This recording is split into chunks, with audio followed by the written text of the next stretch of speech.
Pokemon Insurgence is a fan-made Pokemon game set in the fictional Tauran region, and it's also it's surprisingly not a ROM hack, it's just an entirely new game in itself. And I've been playing it on Twitch, but, I wanted to let you guys see it on YouTube. Yes, words.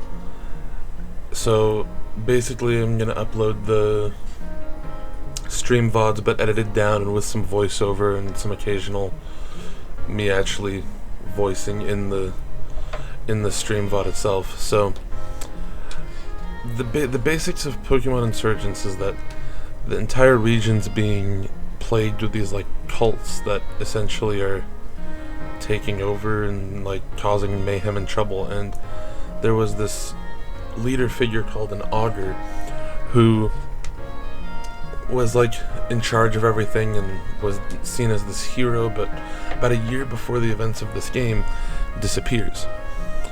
So now we're seeing little flyover of the region, and the new augur declaring himself and talking and telling everybody, "Oh, look at me, I'm the new augur. You guys gotta you guys gotta love me. I'm the new guy." So essentially this is the new guy, the new augur. I don't actually remember his name, but this is the introduction of the game. This is the first thing we see, and we see him telling everybody, "I'm the new augur. The evil teams, they're gone. Don't worry about the evil teams. Don't worry. They definitely don't have any legendary Pokemon." So that leads me to the cults. The cults themselves. This game is really dark, by the way. So there's literal people fusing with Pokemon and getting killed on screen. And there's these cults that all worship legendary Pokemon. So we're about to see pretty soon the cult of Darkrai, which is where the beginning of the game comes up. And then throughout the game you meet the Abyssal cult, which worships Kyogre, the Infernal cult, which worships Groudon, the Sky cult, which worships Rayquaza, and then there's other ones. So I wake up in the Darkrai cultist areas, and I am rescued by a Mew, and it looks like they've been messing with my memories. So I don't know what that's about, but they've been messing with my memories, and we just see this cutscene. Finally, we've fulfilled our end of the bargain. So something's probably happened before this. But once I wake up, I find that I have a Mew with me that's come to save me, more or less. And as I'm trying to escape, I find the DNA of an Abyssal cultist who's been killed. And with the Mew, I'm able to transform into an Abyssal... into a Darkrai cultist. And with that, I'm able to escape fairly easily. But yeah, see, there's the Mew saving me. But then, so there's the voice telling me, follow me and get out of here. So obviously somebody's helping me. But then, later on, as I'm escaping, I see the leader, Audrey, summons Darkrai, and is trying to get it to join them and be with them, and be a part of their cult and such. So, foreshadowing!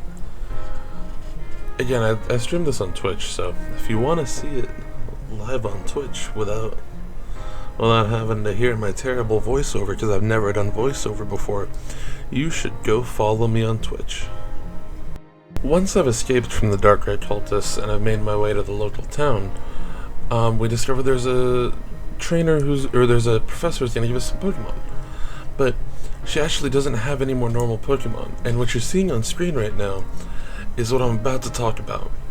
The thing that makes this game so special, besides the phenomenal story, is Delta Pokemon.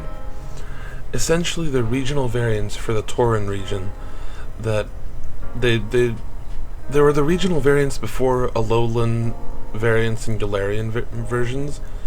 So, and honestly, I think they're way cooler. But the ones that we saw on screen were Delta Luxray, Delta Lucario, and Delta Scizor. But the starters in this game are Delta Bulbasaur, Delta Charmander, and Delta Wartortle. Delta Charmander is a Ghost and Dragon type. Delta Bulbasaur is a Psychic and Fairy type. And Delta Squirtle is a Fighting and Dark type. So I went ahead and I picked Delta Bulbasaur because that just seemed like the better option to me. Considering the fact that a lot of the early fights are Poison and Psychic type Pokemon. And also, look at it, it's so cute. It's so cute. Delta Bulbasaur is so cute. I wanted it. So we picked Delta Bulbasaur and we're off on our journey. So yada yada yada, I make it to the next town after fighting some trainers. I also catch a new Pokemon. I catch a Roggenrola, though I kind of sack it pretty soon after. So at this point, you start to take in just the ambiance of the game. The music is incredible. The story hasn't really started yet. You're kind of just left to explore. But the way these Delta Pokemon work, which I'll get into more in subsequent videos on this game, is there's usually only one of each. So this Delta Bulbasaur is the only Delta Bulbasaur that I can get. There's a Delta Scyther on an upcoming route, and it's the only Delta Scyther that I can get, and it's an Ice and Fighting type. Also, Delta Scizor looks so cool. But yeah, this game I'm having so much fun with it. I go to mid in the town, and I'm really just exploring and running around because I have no idea what I'm doing. And I discover that this girl has been taken. She's been taken hostage, but first I look up at that Phanpy up there. I'm literally just running around searching for items and such. But we discover that this girl has been taken hostage by some of the cultists.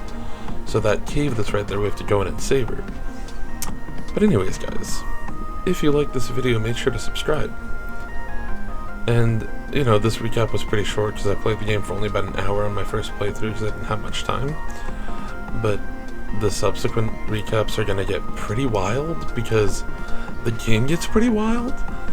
So make sure to keep watching and keep looking for these videos. I'm going to try to get better at my voiceover. I know I'm not very good at it. This is my first time doing a voiceover for gameplay.